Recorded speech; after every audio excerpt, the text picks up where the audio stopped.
America आणि Iran यांच्यातील सुरू असलेलं युद्ध अखेर 40व्या दिवशी आणि 2 आठवड्यांच्या शस्त्रसंधीमुळे थांबलंय. अमेरिका आणि इराण यांच्यातील संघर्ष थांबला असला तरी त्याचा मोठा फटका जगभरातील अनेक देशांना बसल्याचं चित्र आहे. अशातच जगभरात युद्धजन्य परिस्थितीत मोठ्या संख्येने ड्रोन्स, रॉकेट्स, मिसाईलसारख्या तंत्रज्ञानाचा वापर मोठ्या प्रमाणावर केला जात आहे. ऑपरेशन सिंदूरच्या वेळेला भारतालाही तसाच अनुभव आला होता. त्या दृष्टीने आधुनिक संरक्षण संबंधित तंत्रज्ञानात भारताला आत्मनिर्भर करण्यासाठी केंद्र सरकारने देशात काही ठिकाणी डिफेन्स न्यूक्लिअर एरोस्पेस कॉरिडॉर उभारण्याचे निर्णय घेतले आहेत.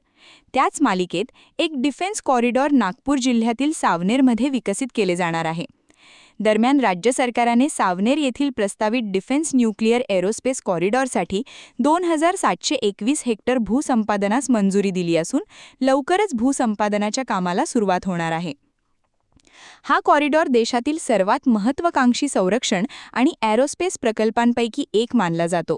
यामुळे एरोस्पेस, ड्रोन तंत्रज्ञान, रोबोटिक्स, क्षेपणास्त्र निर्मिती, शस्त्र उत्पादन, अणुतंत्रज्ञान आणि प्रगत अभियांत्रिकीशी संबंधित मोठे उद्योग स्थापित होतील.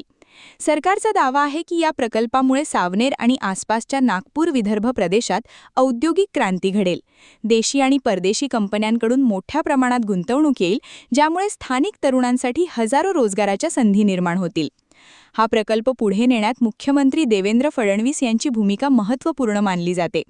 सततच्या पाठपुराव्यानंतर आणि प्रयत्नांनंतर या कॉरिडॉरला मंजुरी देण्यात आली.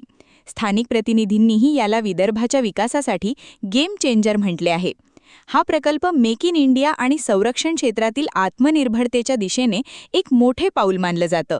अत्याधुनिक तंत्रज्ञान आणि उत्पादन सुविधांसह सावनेरला एक मजबूत औद्योगिक केंद्र म्हणून विकसित करण्याची सरकारची योजना आहे. आम्ही देशाच्या प्रधानमंत्री महोदयांना आणि देशाच्या रक्षामंत्री महोदयांना 4 डिफेन्स कॉरिडॉरच्या संदर्भात प्रस्ताव दिले होते.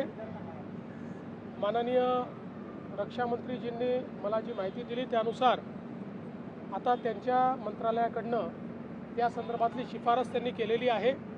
आता ती शिफारस ही जी काही कॅबिनेट कमिटी आहे त्याच्याकडे जाईल आणि मला असं वाटतं की त्यानंतर महाराष्ट्राला हे डिफेन्स कॉरिडॉर मिळेल. क्या हुआ बहू? माँ, पाइल्स की बहुत तकलीफ हो रही है. तो तुम गुदरोग सर्जन के पास क्यों नहीं गई?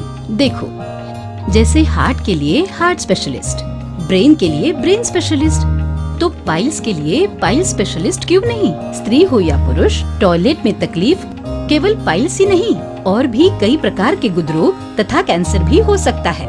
इसीलिए इसकी प्रत्यक्ष जांच जरूरी है.